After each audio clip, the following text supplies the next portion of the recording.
Buenas noches. Hoy en Medigol les vamos a hablar sobre el polígono de Willis. El polígono de Willis es también conocido como anillo de Willis o círculo arterial cerebral. Esta estructura arterial tiene una forma de heptágono y se encuentra localizada en la base del cerebro. Rodea al tallo de la glándula pituitaria, al quiasma óptico y al hipotálamo. Es una red organizada de forma antero-posterior y está formada por la anastomosis de la arteria carotidia interna y el sistema vertebrovascular. Este sistema vertebrovascular está formada por las arterias vertebrales derecha e izquierda y por la arteria basilar. Ya. Todo lo que es arterias carotídeas va a ser una irrigación anterior y las arterias vertebrales van a conformar una irrigación posterior. La irrigación anterior nos va a ayudar en los hemisferios cerebrales estructuras profundas como el núcleo caudado, el putamen y estructuras cercanas, mientras que el polígono de Willis posterior nos va a ayudar con la irrigación al cerebelo, tronco cerebral y la parte posterior de los hemisferios cerebrales. Muy bien, ahora vamos a ver cómo está compuesto desde su origen. Entonces, tenemos desde el ventrículo izquierdo que va a salir lo que es la aorta, y aquí tenemos la aorta ascendente, el arco de la aorta y la aorta descendente. Todo esto es derecho y todo esto es izquierdo, como si nuestro paciente nos estuviera viendo frente a frente.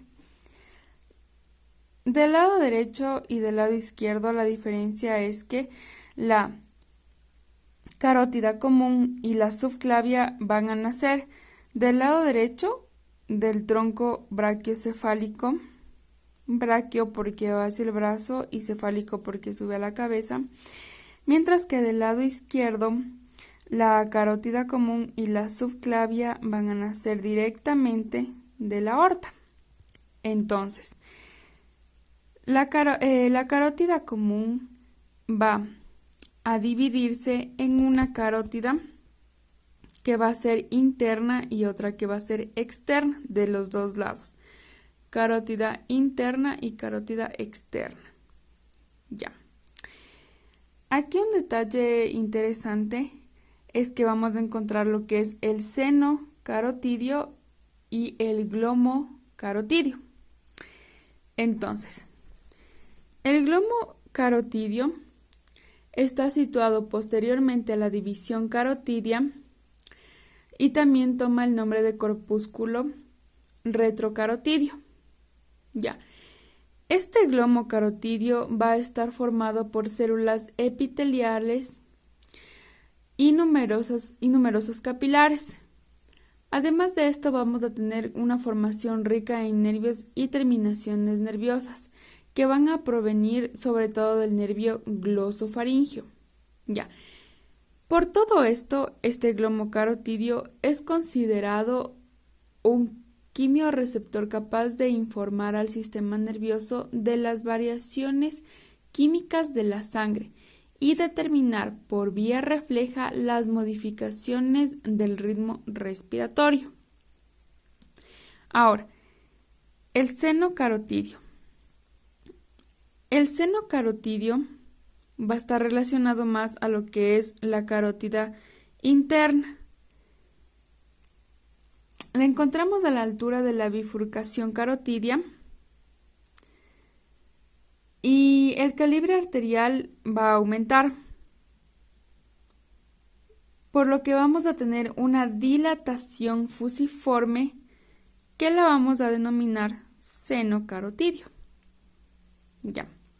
Ahora, esta carótida interna del lado derecho como la carótida interna del lado izquierdo van a unirse a través de la arteria comunicante anterior. Ya. Ahora, podemos decir que de la arteria carótida externa, que sería esta de aquí, vamos a tener ramas terminales como van a ser la temporal superficial y la maxilar, mientras que la carótida interna, en una bibliografía nos decía que la única rama que va a dar es esta de aquí, que es la rama carótido-timpánica de la arteria carotidia interna y que va a dirigirse hacia la cavidad timpánica. Ya. Y nosotros observamos que de esta carótida interna va a darse la arteria cerebral media y la comunicante posterior. Esta es la comunicante posterior derecha y esta sería la comunicante posterior izquierda, que se van a unir con el sistema de circulación posterior. Muy bien. Ahora,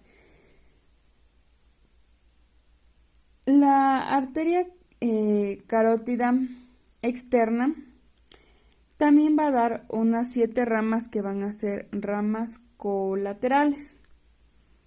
Ya.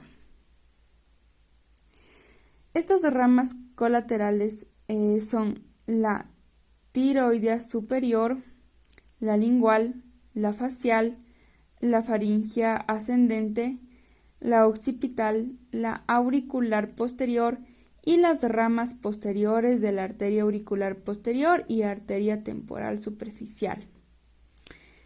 Pero lo que nos interesa más es la interna, que ya la hablamos. Ahora vamos a ir a la subclavia.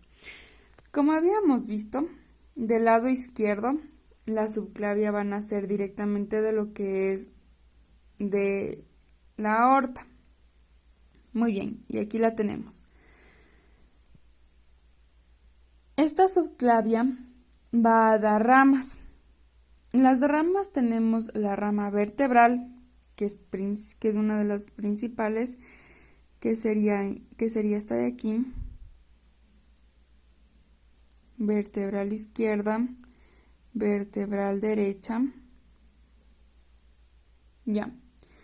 Luego tenemos la torácica interna, la intercostal suprema, la cervical profunda, la tiroidea inferior y la cervical ascendente, la transversal del cuello, la supraescapular y dorsal de la escápula. Entonces aquí lo resalté con rosadito, y aquí tenemos la arteria torácica interna, la arteria intercostal suprema, que como vemos nace del tronco costocervical, la arteria supraescapular, la cervical profunda, la arteria vertebral que ya les había nombrado. Y acá tenemos el resto que nos faltaba, que va a ser la arteria tiroidea inferior, que nace del tronco tirocervical, va a subir y formar la arteria cervical ascendente. Y aquí un dato curioso, la arteria cervical ascendente va a subir y va a unirse con la arteria vertebral y va a formar toda esta red de anastomosis, que lo vamos a conocer como las ramas espinales medulares segmentarias. Ya. Ahora, esta rama de la subclavia, la arteria vertebral, del lado derecho como izquierdo, van a confluir, a unirse frente al surco vulvopontino y va a formar lo que es la arteria basilar, que la tenemos aquí. Esta arteria basilar va a dar dos ramas terminales que son las arterias cerebrales posteriores, que las tenemos aquí. Arteria cerebral posterior derecha, arteria cerebral posterior izquierda y se une con la circulación anterior a través de la comunicante posterior. Muy bien. Ahora, esta arteria basilar va a dar algunas ramas y lo vamos a ver en este dibujito que nos presenta aquí Meter. Ya. Muy bien, entonces de la arteria basilar, que vendría a ser toda esta, encontramos la arteria cerebelosa inferior anterior, que se le conoce como asia. Todas estas de aquí que son las arterias pontinas. Estas dos de aquí que son las arterias cerebelosas superiores. La arteria cerebral posterior derecha e izquierda. Y aquí tenemos una pequeñita que es la arteria laberíntica o auditiva interna. Muy bien. Ahora, las ramas de la vertebral que vendrían a ser esta la arteria vertebral. Las ramas de la vertebral van a ser la meningia, espinal posterior, espinal anterior, la arteria cerebelosa inferior posterior. Ya, la arteria cerebelosa posterior inferior, me parece que la tenía por aquí y también tenía un nombre importante que sería bueno mencionarlo. Muy bien, ya me perdí. Como ven, mis apuntes pues son bastante raritos. Pero yo la había encontrado. Y aquí está.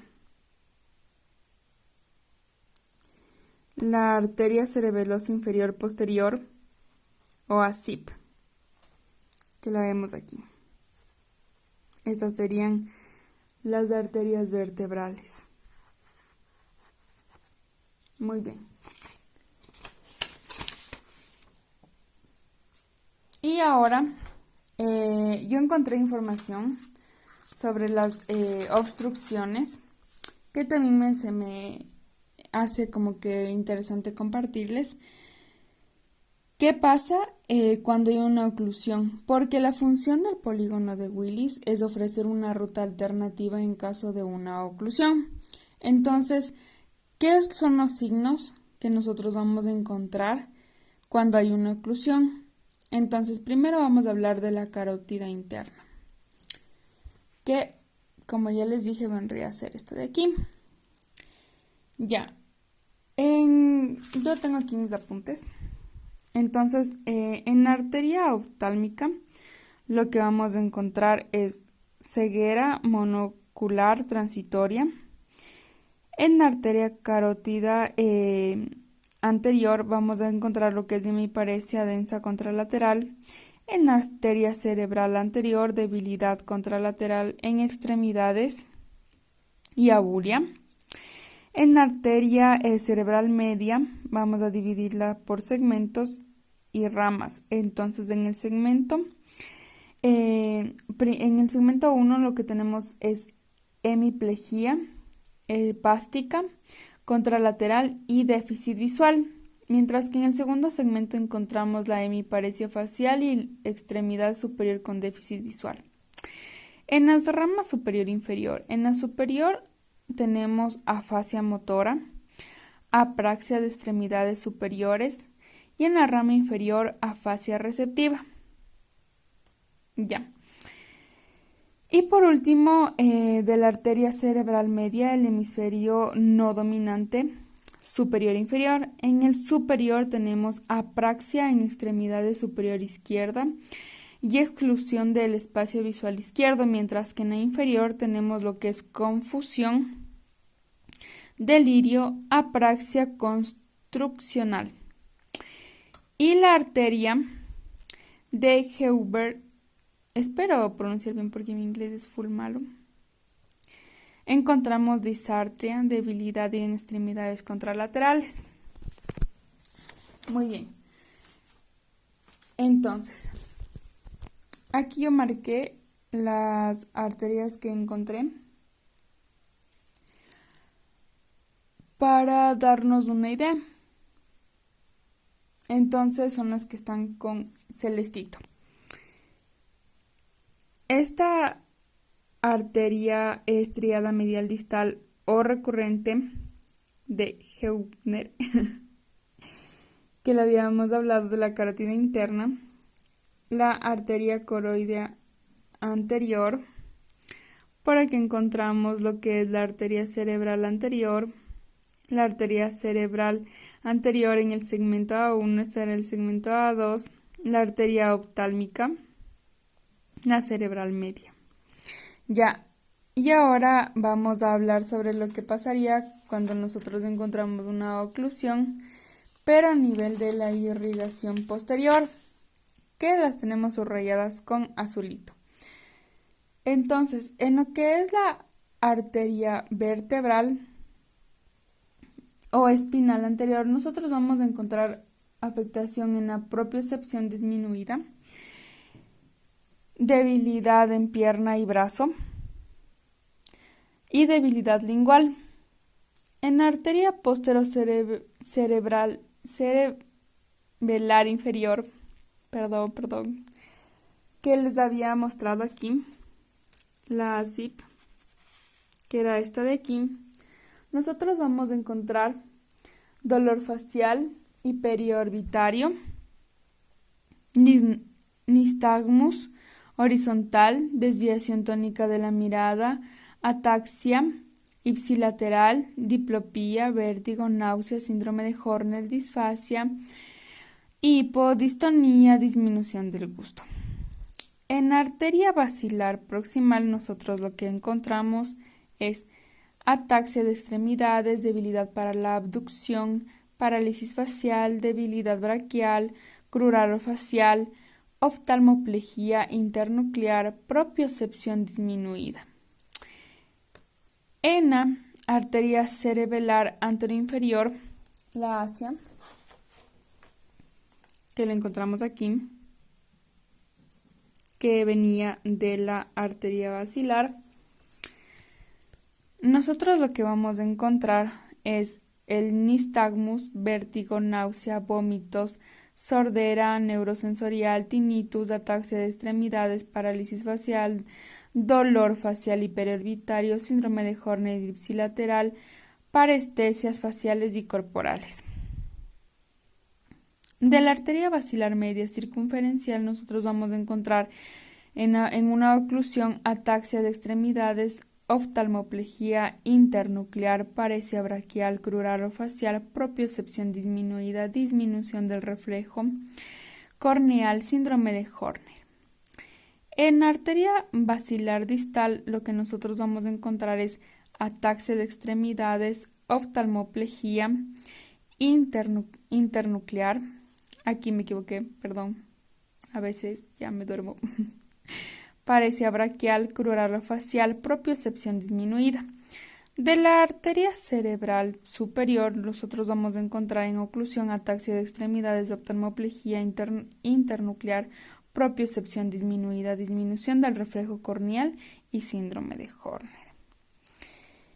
Ya, en arteria cerebral posterior, proximal, las ramas tuberotalámicas, nosotros vamos a encontrar disfagia, deterioro del procesamiento de la visión estereoscópica. Ya. De la arteria ventrolateral nosotros vamos a encontrar parestesias y debilidad contralateral más dolor. De la arteria coroidea posterior, hemianopsia parcial. Y finalmente, porque ya se me seca la boca de tanto hablar, la arteria paramedial encontramos lo que es somnolencia, trastorno de la conciencia, amnesia y demencia talámica. Muy bien, Este tema, como bibliografía, yo utilicé lo que es la anatomía de Rubier. Me basé en los dibujos de Netter, mis apuntes, perdón la mala letra, y todo nació de nuestros dibujitos de la anterior semana.